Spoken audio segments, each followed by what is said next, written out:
ಮೌಲ್ವಿಗಳ ಮೇಲೆ ಹಿಂದೂ ಯುವಕರು ಹಲ್ಲೆ ನಡೆಸಿದ್ದಾರೆ ಎಂದು ಆರೋಪಿಸಿ ನೂರಾರು ಮುಸ್ಲಿಮರು ಪೊಲೀಸ್ ಠಾಣೆ ಮುಂದೆ ಪ್ರತಿಭಟನೆ ನಡೆಸುವ ಜೊತೆಗೆ ಹಲ್ಲೆ ಮಾಡಿದ ಹಿಂದೂ ಯುವಕರನ್ನು ತಮ್ಮ ವಶಕ್ಕೆ ನೀಡುವಂತೆ ಹೈ ಡ್ರಾಮಾ ನಡೆಸಿದ ಘಟನೆ ಬೀದರ್ ಜಿಲ್ಲೆಯ ಬಸವಕಲ್ಯಾಣ ಠಾಣೆ ಮುಂದೆ ನಡೆದಿದೆ. ಪೊಲೀಸ್ ಠಾಣೆಗೆ ಮುತ್ತಿಗೆ ಹಾಕಿ ಮುಸ್ಲಿಮರಿಂದ ಭಾರೀ ಹೈ ಡ್ರಾಮಾ ನಡೆಸಿದ್ದು ಬಸವಕಲ್ಯಾಣ ನಗರ ಪೊಲೀಸ್ ಠಾಣೆಯ ಮುಂದೆ ಕೆಲಕಾಲ ಉದ್ರಿಕ್ತ ವಾತಾವರಣ ನಿರ್ಮಾಣವಾಗಿತ್ತು.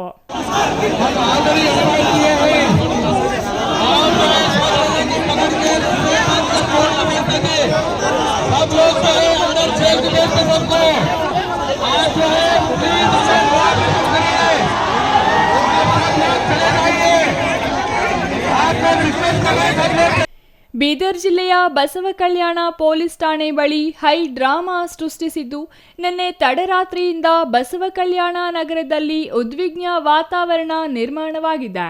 ಹಿರಿಯ ಪೊಲೀಸ್ ಅಧಿಕಾರಿಗಳು ಬಸವಕಲ್ಯಾಣದಲ್ಲೇ ಠಿಕಾಣಿ ಹೂಡಿದ್ದು ಬಸವಕಲ್ಯಾಣ ನಗರದ ಗಾಂಧಿ ವೃತ್ತದಲ್ಲಿರುವ ಬಸವಕಲ್ಯಾಣ ನಗರ ಪೊಲೀಸ್ ಠಾಣೆ ಬಳಿ ತೀವ್ರ ಉದ್ರಿಕ್ತ ಪರಿಸ್ಥಿತಿ ನಿರ್ಮಾಣವಾಗಿತ್ತು. ಸಾವಿರಾರು ಮುಸ್ಲಿಮರಿಂದ ಠಾಣೆಗೆ ಮುತ್ತಿಗೆಗೆ ಯತ್ನ ನಡೆದಿದ್ದು ಹಿಂದೂ ಯುವಕರನ್ನು ವಶಕ್ಕೆ ನೀಡುವಂತೆ ಒತ್ತಾಯಿಸಲಾಯಿತು.